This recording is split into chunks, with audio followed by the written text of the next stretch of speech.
प्रणाम दोस्तों, आज के वीडियो में आपका बहुत बहुत स्वागत है।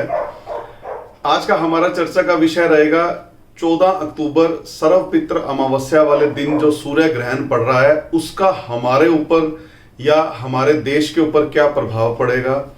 यदि दोस्तों आप पहली बार आप चैनल पे आए तो प्लीज सब्सक्राइब जरूर करें ताकि सभी वीडियो आपको मिलते रहें। 14 अक्टूबर 2023 सूर्य ग्रहण तकरीबन रात को 8:30 बजे से लेकर के अगले दिन सुबह 2 बजे तक रहेगा। मतलब रात को 2 बजे तो अगले दिन की नेक्स्ट डेट आ जाएगी। तो ये सूर्य ग्रहण की विशेषता इस बार इसलिए भी ज्यादा है, एक तो ये साल का आखिरी सूर्य ग्रहण है, दूसरा ये उस दिन पड़ रहा है जिस दिन सर्वपित्र अमावस्या है, अर्थात मतलब उन लोगों का श्राद्ध है जिसके बारे में आपको ज्ञान नहीं होता। आप कंफ्यूज होते हो कि किस दिन श्राद्ध किया जाए, क्या आप अपने बुजुर्गों की तिथि भूल गए हैं। तो अमावस्या के दिन और सूर्य ग्रहण का कॉम्बिनेशन होने के कारण यदि आप उस दिन कुछ विशेष उपाय करते हैं तो उसका आपको अच्छा फायदा मिल सकता है।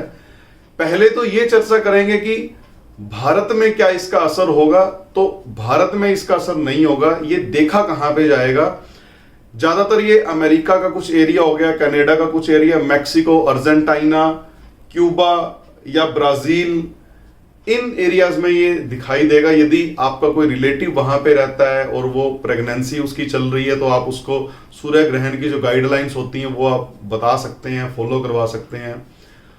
और भारत के अंदर चूंकि असर ना होने की वजह से तो यहां पे सूतक भी नहीं लगेगा।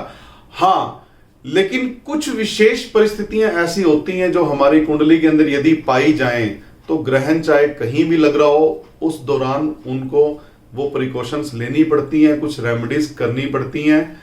और यदि हम राशियों की बात करेंगे तो मेष, कर्क, तुला, मकर, इन राशि वालों को थोड़ा सावधानी बरतनी चाहिए। बाकी राशियों के लिए सामान्य से ठीक रहेगा, कोई खास दिक्कत की बात नहीं है। ये राशि वाले लोग और जो कुंडली में कुछ विशेष योग ऐसे होते हैं जिसमें उपाय जरूर करना चाहिए ग्रहण दोष का। और अपितु मैं तो ये कहूंगा कुछ दोष ऐसे होते हैं जिनका उपाय ही ग्रहण पे किया जाता है सिर्फ, क्योंकि जगह जगह ग्रंथ में लिखा हुआ है कि ये पर्टिकुलर ये कि दोष ऐसा है जिसका कोई अच्छा उपाय नहीं है। हाँ, लेकिन यदि ग्रहण के दौरान आप ये कार्य करेंगे तो इस दोष से आपको मुक्ति मिल सकती है। पहले हम बात करेंगे कि वो दोष कौन कौन से हो सकते हैं। यदि आपकी कुंडली के अंदर सूर्य और चंद्रमा जब भी किसी पापी ग्रह के साथ बैठते हैं, जैसे सूर्य राहु के साथ बैठ जाए, सूर्य केतु के साथ बैठ जाए, सूर्य शनि के साथ बैठ जाए, या चंद्रमा राहु के साथ बैठ जाए, चंद्रमा शनि के साथ बैठ जाए, चंद्रमा केतु के साथ बैठ जाए, ये आपकी कुंडली के अंदर ग्रहण योग का निर्माण करते हैं। ग्रहण योग जिसकी कुंडली में होता है वो मानसिक और आत्मिक दृष्टि से वो इंसान कमजोर होने लगता है। जरा सी परिस्थिति बिगड़ती है, यदि आपकी कुंडली में ग्रहण दोष है तो आपको दिक्कत होनी स्टार्ट हो जाएगी। या फिर कोई लंबी बीमारी से ग्रस्त है वो भी ये उपाय कर सकता है। और जिसका राहु लगन के अंदर है उसको भी ये उपाय करना चाहिए। करना क्या है, आपने काले रंग का कपड़ा लेना है, उसके अंदर आपने एक सूखा नारियल और कुछ साबुत बादाम छिलके वाले लेने हैं और साथ में थोड़ा सा नागर मोथा ले लेना है। ये नागर मोथा इजिली आपको मिल जाएगा, पंसारे की दुकान पे जाओगे, थोड़ी सी क्वांटिटी ले लीजिए। इन सबको इकट्ठा करके जब ग्रहण स्टार्ट हो आप अपने पास रख लीजिए।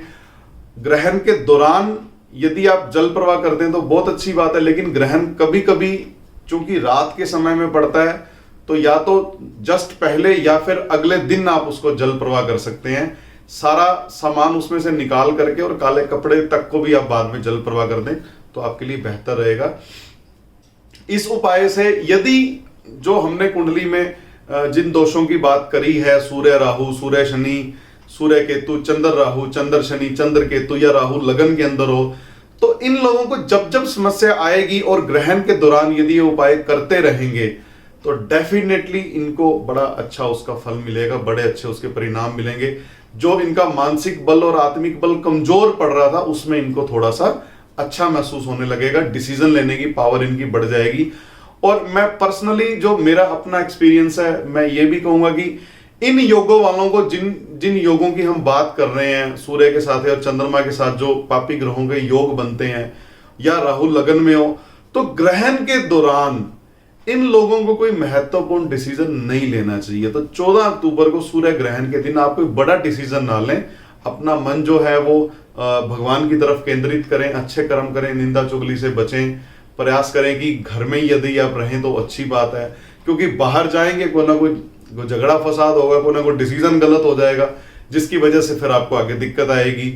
तो ऐसा करने का प्रयास करें कि उस दिन कोई महत्वपूर्ण निर्णय ना लें, और यदि कोई कुछ बोल भी देते तो चुपचाप उसको इग्नोर कर दीजिए। जितना हो सके यथासंभव आप प्रयास करें कि किसी दूसरे से आपको उलझना ना पड़े, तो वो आपका ये पीरियड अच्छे से निकल जाएगा। और यदि राशियों की बात करेंगे, मेष, कर्क, तुला और मकर राशि, ये 4 राशि वालों को थोड़ा सा सावधानी बरतनी चाहिए इस दौरान।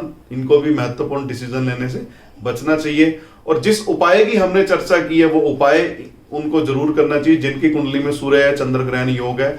और यदि जहां पे सूर्य ग्रहण लग रहा है वहां पे उनको थोड़ा सा सूर्य ग्रहण के जो प्रोटोकॉल्स होते हैं वो फॉलो करने चाहिए। तुलसी के पत्ते का इस्तेमाल करना चाहिए।